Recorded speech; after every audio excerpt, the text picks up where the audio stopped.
Not long ago, Albert Schweitzer, the great doctor and Nobel Prize winner, was being interviewed in London, and a reporter asked him, "Doctor, what's wrong with men today?" The great doctor was silent a moment, and then he said, "Men simply don't think." And it's about this that I want to talk with you. We live today in a golden age. This is an era that man has looked forward, dreamed of, and worked toward for thousands of years. But since it's here, we pretty well take it for granted. We in America are particularly fortunate to live in the richest land that ever existed on the face of the earth, a land of abundant opportunity for everyone. But do you know what happens? Let's take 100 men who start even at the age of 25. Do you have any idea what will happen to those men by the time they're 65? These 100 men who all start even at the age of 25 believe they're going to be successful. If you asked any one of these men if he wanted to be a success, he'd tell you that he did. And you'd notice that he was eager toward life, that there was a certain sparkle to his eye, an erectness to his carriage, and life seemed like a pretty interesting adventure to him. But by the time they're 65, 1 will be rich, 4 will be financially independent, 5 will still be working, 54 will be broke. Now think a moment. Out of the 100, only 5 make the grade. Why do so many fail? What has happened to the sparkle that was there when they were 25? What's become of the dreams, the hopes, the plans? And why is there such a large disparity between what these men intended to do and what they actually accomplished? When we say about 5% achieve success, we have to define success. And here's the definition. Success is the progressive realization of a worthy ideal. If a man is working toward a predetermined goal and knows where he's going, that man is a success. If he's not doing that, he's a failure. Success is the progressive realization of a worthy ideal. Rollo May, the distinguished psychiatrist, wrote a wonderful book called Man's Search for Himself. And in this book he says, the opposite of courage in our society is not cowardice, it is conformity. And there you have the trouble today. It's conformity. People acting like everyone else, without knowing why, without knowing where they're going. Now think of it. In America right now, there are over 14 million people 65 years of age and over, and about 13 million of these 14 million are broke. They're dependent on someone else for life's necessities. Now, we learn to read by the time we're 7. We learn to make a living by the time we're 25. Usually, by that time, we're not only making a living, we're supporting a family. And yet, by the time we're 65, we haven't learned how to become financially independent in the richest land that has ever been known. Why? We conform. And the trouble is that we're acting like the wrong percentage group, the 95% who don't succeed. Now, why do these people conform? Well, they don't know, really. These people believe that their lives are shaped by circumstances, by things that happen to them, by exterior forces. They're outer-directed people. A survey was made one time that covered a lot of men, working men, and these men were asked this question: why do you work? Why do you get up in the morning? 19 out of 20 had no idea. If you ask them, they'll say, everyone goes to work in the morning. And that's the reason they do it, because everyone else is doing it. Now let's get back to our definition of success. Who succeeds? The only man who succeeds is the man who is progressively realizing a worthy ideal. He's the man who says, I'm going to become this, and then begins to work toward that goal. I'll tell you who the successful people are. A success is the school teacher who's teaching school because that's what she wanted to do. The success is the woman who's a wife and mother because she wanted to become a wife and mother and is doing a good job of it. The success is the man who runs the corner gas station because that's what he wanted to do. The success is the successful salesman who wants to become a top-notch salesman and grow and build with his organization. A success is anyone who is doing deliberately a predetermined job because that's what he decided to do deliberately. But only 1 out of 20 does that. That's why today there isn't really any competition unless we make it for ourselves. Instead of competing, all we have to do is create. Now, for 20 years, I looked for the key which would determine what would happen to a human being. Was there a key I wanted to know which would make the future a promise that we could foretell to a large extent? Was there a key that would guarantee a person's becoming successful if he only knew about it and knew how to use it? Well, there is such a key, and I've found it. Have you ever wondered why so many men work so hard and honestly without ever achieving anything in particular, and others don't seem to work hard and yet seem to get everything? They have the magic touch. You've heard them say that about someone. Everything he touches turns to gold. And have you ever noticed that a man who becomes successful tends to continue to become successful? And on the other hand, have you noticed how a man who is a failure tends to continue to fail? It's because of goals. Some of us have them, some don't. People with goals succeed because they know where they're going. Now think of a ship leaving a harbor, and think of it with the complete voyage mapped out and planned. The captain and crew know exactly where it's going and how long it will take. It has a definite goal. 9,999 times out of 10,000, it will get to where it started out to get. Now let's take another ship, just like the first, only let's not put a crew on it, or a captain at the helm. Let's give it no aiming point, no goal, no destination. We just start the engines and let it go. I think you'll agree with me that if it gets out of the harbor at all, it will either sink or wind up on some deserted beach a derelict. It can't go any place because it has no destination and no guidance. It's the same with a human being. Take the salesman, for example. There is no other person in the world today with the future of a good salesman. Selling is the world's highest paid profession, if we're good at it and if we know where we're going. Every company needs top-notch salesmen, and they reward those men. The sky is the limit for them. But how many can you find? Someone once said, the human race is fixed, not to prevent the strong from winning, but to prevent the weak from losing. The American economy today can be likened to a convoy in time of war. The entire economy is slowed down to protect its weakest link, just as the convoy had to go at the speed that would permit its slowest vessel to remain in formation. That's why it's so easy to make a living today. It takes no particular brains or talent to make a living and support a family today. So we have a plateau of so-called security, if that's what a person's looking for. But we do have to decide how high above this plateau we want to aim for. Now let's get back to the strangest secret in the world, the story that I wanted to tell you today. Why do men with goals succeed in life and men without them fail? Well, let me tell you something which, if you really understand it, will alter your life immediately. If you understand completely what I'm going to tell you from this moment on, your life will never be the same again. You'll suddenly find that good luck just seems to be attracted to you. The things you want just seem to fall in line. And from now on, you won't have the problems, the worries, the gnawing lump of anxiety that perhaps you've experienced before. Doubt, fear, well, they'll be things of the past. Here's the key to success, and the key to failure. We become what we think about. Now let me say that again. We become what we think about. Throughout all history, the great wise men and teachers, philosophers and prophets have disagreed with one another on many different things. It is only on this one point that they are in complete and unanimous agreement. Listen to what Marcus Aurelius, the great Roman emperor, said. He said, "A man's life is what his thoughts make of it." Disraeli said this, "Everything comes if a man will only wait. I have brought myself by long meditation to the conviction that a human being with a settled purpose must accomplish it, and that nothing can resist a will that will stake even existence for its fulfillment." Ralph Waldo Emerson said this, "A man is what he thinks about all day long." William James said, "The greatest discovery of my generation is that human beings can alter their lives by altering their attitudes of mind." And he also said, "We need only in cold blood act as if the thing in question were real, and it will become infallibly real by growing into such a connection with our life that it will become real. It will become so knit with habit and emotion that our interest in it will be those which characterize belief." He also said this, "If you only care enough for a result, you will almost certainly attain it. If you wish to be rich, you will be rich. If you wish to be learned, you will be learned. If you wish to be good, you will be good. Only you must then really wish these things, and wish them exclusively, and not wish at the same time 100 other incompatible things just as strongly." In the Bible you read, in Mark 9:23, "If thou canst believe, all things are possible to him that believeth." Dr. Norman Vincent Peale said this, "This is one of the greatest laws in the universe.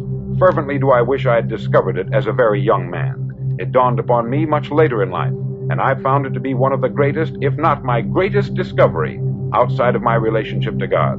And the great law, briefly and simply stated, is that if you think in negative terms, you'll get negative results. If you think in positive terms, you will achieve positive results. That is the simple fact which is at the basis of an astonishing law of prosperity and success.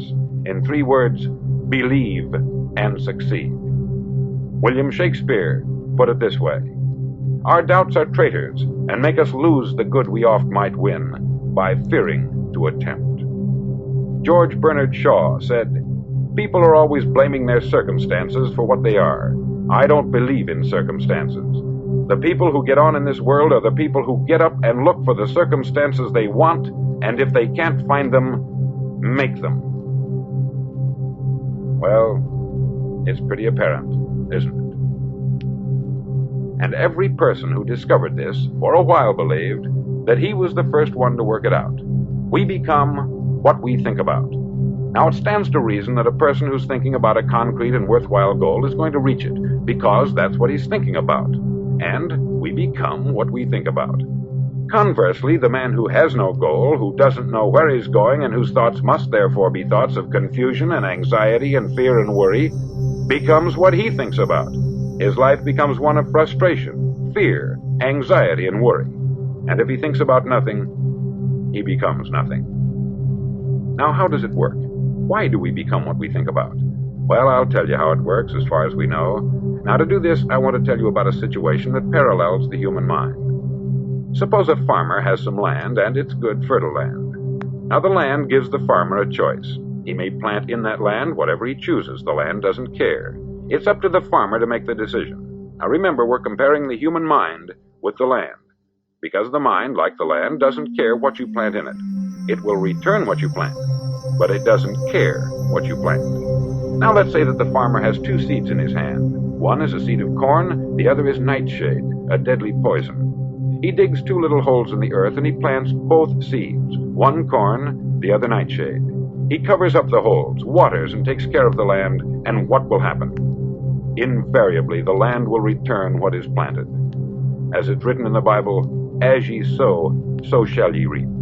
Remember, the land doesn't care. It will return poison in just as wonderful abundance as it will corn. So up come the 2 plants, one corn, one poison. Now, the human mind is far more fertile, far more incredible and mysterious than the land, but it works the same way. It doesn't care what we plant. Success, failure. A concrete, worthwhile goal, or confusion, misunderstanding, fear, anxiety, and so on. But what we plant, it will return to us. You see, the human mind is the last great unexplored continent on the earth. It contains riches beyond our wildest dreams. It will return anything we want to plant. Now, you might say, well, if that's true, why don't people use their minds more? Well, I think they've figured out an answer to that, too. Our mind comes as standard equipment at birth. It's free, and things that are given to us for nothing, we place little value on. Things that we pay money for, we value. The paradox is that exactly the reverse is true. Everything that's really worthwhile in life came to us free. Our mind, our soul, our body, our hopes, our dreams, our ambitions, our intelligence, our love of family and children and friends. All these priceless possessions are free, but the things that cost us money are actually very cheap and can be replaced at any time. A good man can be completely wiped out and make another fortune. He can do that several times. Even if our home burns down, we can rebuild it, but the things we got for nothing, we can never replace. The human mind isn't used merely because we take it for granted. Familiarity breeds contempt. It can do any kind of job we assign to it, but generally speaking, we use it for little jobs instead of big important ones. Universities have proved that most of us are operating on about 10% of our abilities. Decide now, what is it you want? Plant your goal in your mind. It's the most important decision you'll ever make in your entire life. Do you want to be an outstanding salesman, a better worker at your particular job? Do you want to go places in your company, in your community? All you've got to do is plant that seed in your mind. Care for it. Work steadily toward your goal, and it will become a reality.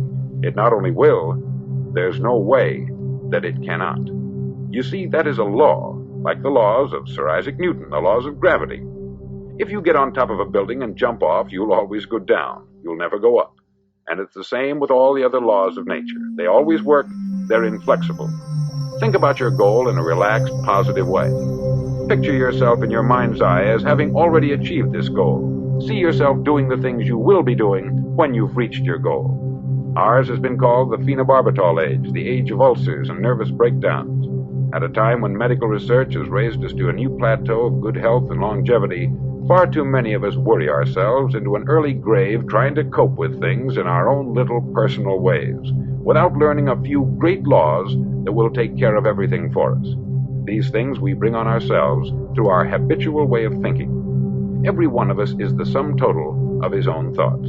He is where he is because that is exactly where he really wants to be, whether he'll admit that or not.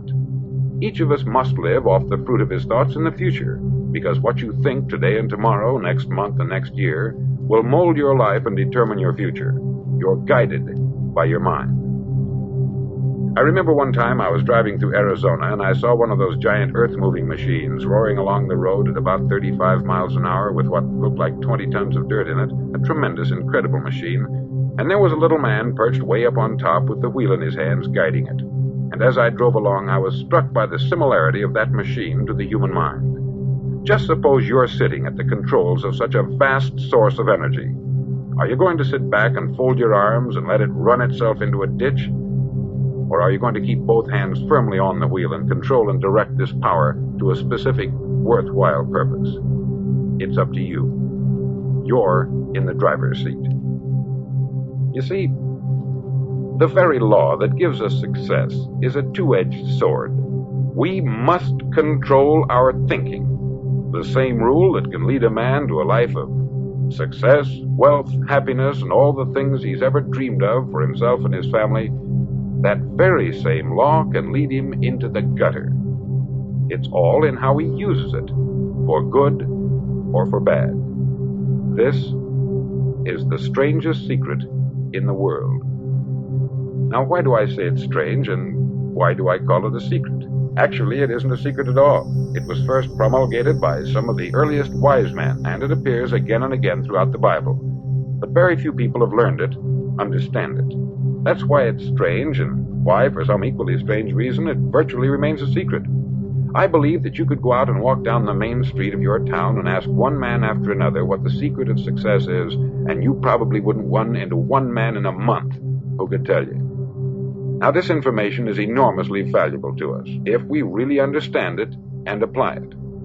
It's valuable to us not only for our own lives, but the lives of those around us, our family, employees, associates, and friends. Life should be an exciting adventure. It should never be a bore. A man should live fully, be alive.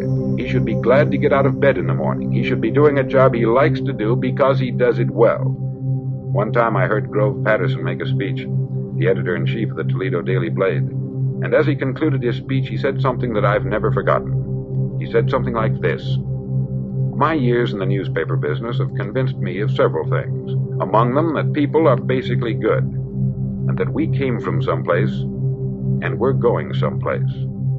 So we should make our time here an exciting adventure. The architect of the universe didn't build a stairway leading nowhere. And the greatest teacher of all, the carpenter from the plains of Galilee, gave us the secret time and time again. As ye believe, so shall it be done unto you." I've explained the strangest secret in the world and how it works. Now, on this side, I want to explain how you can prove to yourself the enormous returns possible in your own life by putting this secret to a practical test. I want you to make a test that will last 30 days. Now, it isn't going to be easy. If you'll give it a good try, it will completely change your life for the better. Back in the 17th century, Sir Isaac Newton, the English mathematician and natural philosopher, gave us some natural laws of physics which apply as much to human beings as they do to the movement of bodies in the universe. Now, one of these laws is that for every action, there is an equal and opposite reaction. Simply stated, as it applies to you and me, it means we can achieve nothing without paying the price. The results of your 30-day experiment will be in direct proportion to the effort you put forth. To be a doctor, you must pay the price of long years of difficult study. To be successful in selling, and remember that each of us succeeds to the extent of his ability to sell. Selling our families on our ideas, selling education in schools, selling our children on the advantages of living the good and honest life, selling our associates and employees on the importance of being exceptional people, to, of course, the profession of selling itself. But to be successful in selling our way to the good life, we must be willing to pay the price. Now, what is that price? Well, it's many things. First, it's understanding emotionally, as well as intellectually, that we literally become what we think about, that we must control our thoughts if we're to control our lives. It's understanding fully that, as ye sow, so shall ye reap. Secondly, it's cutting away all the fetters from the mind and permitting it to soar as it was divinely designed to do. It's the realization that your limitations are self-imposed, and that the opportunities for you today are enormous beyond belief. It's rising above narrow-minded pettiness and prejudice. Thirdly, to use all your courage to force yourself to think positively on your own problem, to set a definite and clearly defined goal for yourself, to let your marvelous mind think about your goal from all possible angles, to let your imagination speculate freely upon many different possible solutions, to refuse to believe there are any circumstances sufficiently strong to defeat you in the accomplishment of your purpose, to act promptly and decisively when your course is clear, and to keep constantly aware of the fact that you are, at this moment, standing in the middle of your own acre of diamonds, as Russell Conwell used to point out. Fourth, save at least 10% of what you earn. It's also remembering that no matter what your present job, it has enormous possibilities if you're willing to pay the price. Now let's just go over the important points in the price each of us must pay to achieve the wonderful life that can be ours. It is, of course, worth any price. 1, you will become what you think about. 2, remember the word imagination. Let your mind soar. 3, courage. Concentrate on your goal every day. 4, save 10% of what you earn. And action. Ideas are worthless unless we act on them. Now I'll try to outline the 30-day test I want you to make. Now keep in mind that you have nothing to lose by making this test, and everything you could possibly want to gain. There are 2 things that may be said of everyone. Each of us wants something, and each of us is afraid of something. I want you to write on a card what it is you want more than anything else. It may be more money.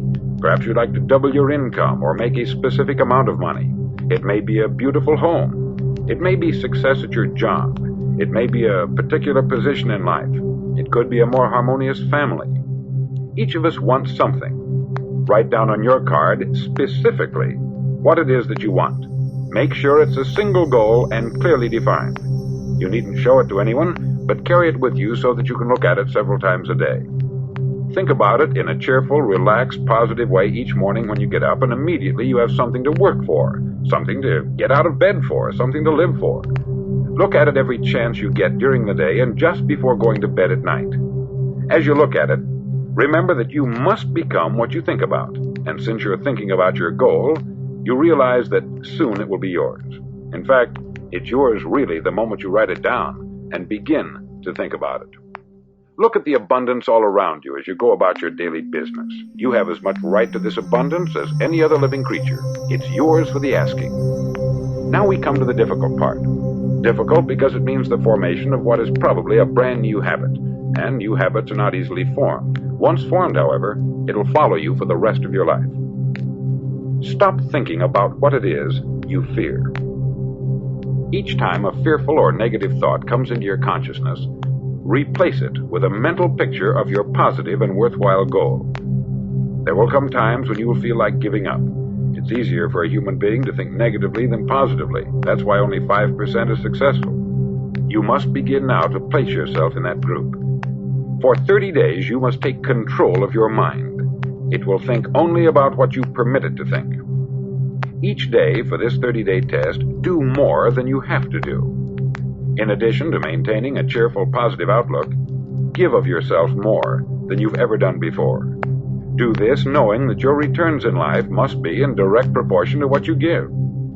The moment you decide on a goal to work toward, you're immediately a successful person. You're then in that rare and successful category of people who know where they're going. Out of every 100 people, you belong to the top 5. Don't concern yourself too much with how you're going to achieve your goal. Leave that completely to a power greater than yourself. All you have to do is know where you're going. The answers will come to you of their own accord. Remember these words from the Sermon on the Mount, and remember them well. Keep them constantly before you this month of your test. Ask, and it shall be given you. Seek, and ye shall find. Knock, and it shall be opened unto you. For every one that asketh receiveth, and he that seeketh findeth, and to him that knocketh it shall be opened. It's as marvelous and as simple as that. In fact, it's so simple that in our seemingly complicated world it's difficult for an adult to understand that all he needs is a purpose and faith. For 30 days, do your best. If you're a salesman, go at it as you've never done before, not in hectic fashion, but with the calm, cheerful assurance that time well spent will give you the abundance in return you deserve and want. If you're a homemaker, devote your 30-day test to complete giving of yourself without thinking about receiving anything in return, and you will be amazed at the difference it makes in your life. No matter what your job, do it as you've never done it before for 30 days. And if you've kept your goal before you every day, you'll wonder and marvel at this new life you've found. Dorothea Brand, outstanding editor and writer, discovered it for herself and tells about it in her fine book, Wake Up and Live.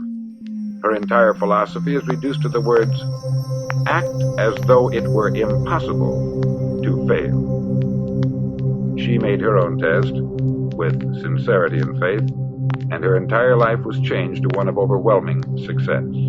Now you make your test for 30 full days. Don't start your test until you've made up your mind to stick with it.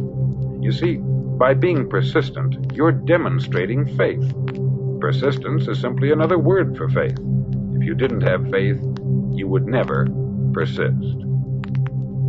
If you should fail during your first 30 days, by that I mean suddenly find yourself overwhelmed by negative thoughts, you've got to start over again from that point and go 30 more days. Gradually, your new habit will form until you find yourself one of that wonderful minority to whom virtually nothing is impossible. Don't forget the card. It's vitally important as you begin this new way of living. On one side of the card, write your goal, whatever it may be. On the other side, write the words we've quoted from the Sermon on the Mount. Ask, and it shall be given you. Seek, and ye shall find. Knock, and it shall be opened unto you. In your spare time during your test period, read books that will help you. Inspirational books like the Bible, Dorothea Brand's Wake Up and Live, The Magic of Believing by Claude Bristol, Think and Grow Rich by Napoleon Hill, and other books that instruct and inspire. Nothing great was ever accomplished without inspiration. See that during these crucial first 30 days, your own inspiration is kept at a peak. Above all, don't worry. Worry brings fear, and fear is crippling. The only thing that can cause you to worry during your test is trying to do it all yourself. Know that all you have to do is hold your goal before you. Everything else will take care of itself. Remember also to keep calm and cheerful. Calm and cheerful. Don't let petty things annoy you, get you off course. Now, since making this test is difficult, some may say, well, why should I bother? Well, look at the alternative. No one wants to be a failure. No one really wants to be a mediocre individual. No one wants a life constantly filled with worry, fear, and frustration. Therefore, remember that you must reap that which you sow. If you sow negative thoughts, your life will be filled with negative things. If you sow positive thoughts, your life will be cheerful, successful, and positive. Now, gradually, you'll have a tendency to forget what you've heard on this record. Play it often. Keep reminding yourself of what you must do to form this new habit. Gather your whole family about and listen to what's been said here at regular intervals. You know, most men will tell you that they want to make money without understanding the law. The only people who make money work in the mint. The rest of us must earn money. This is what causes those who keep looking for something for nothing or a free ride to fail in life. The only way to earn money is by providing people with services or products which are needed and useful. We exchange our product or service for the other man's money.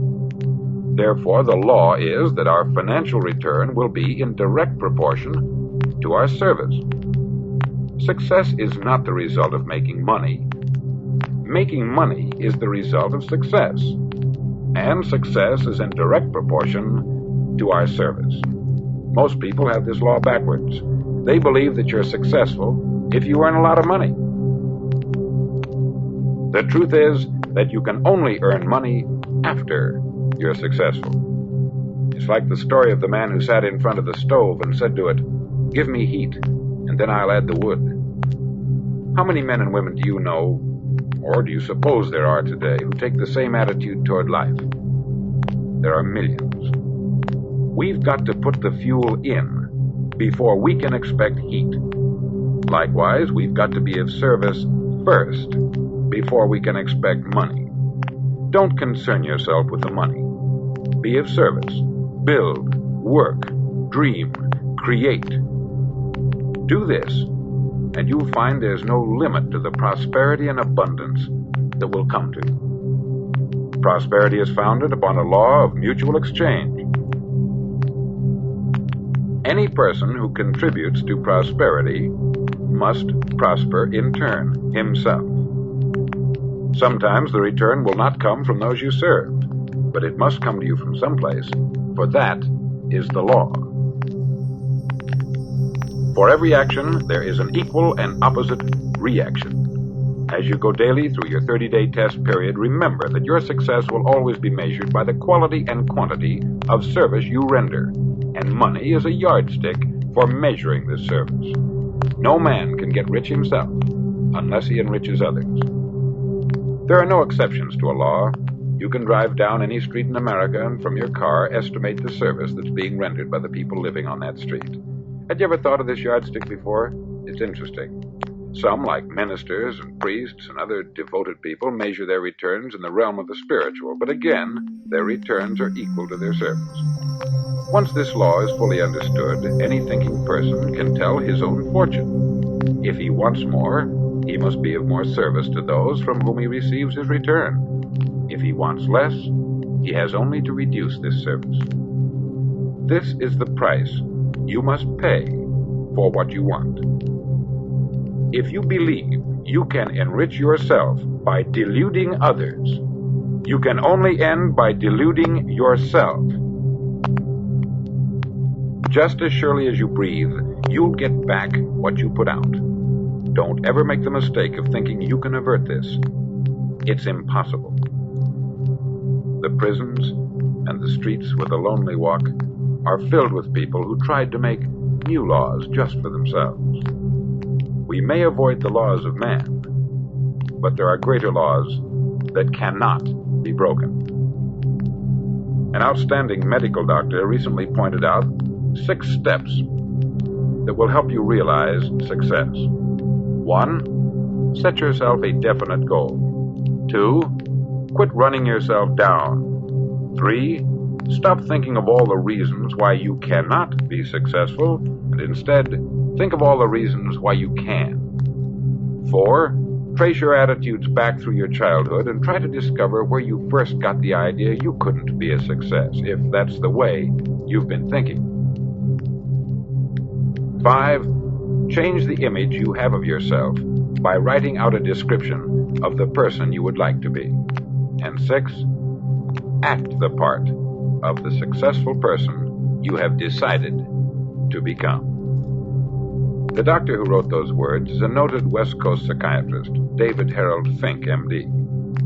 Do what all the experts since the dawn of recorded history have told you you must do.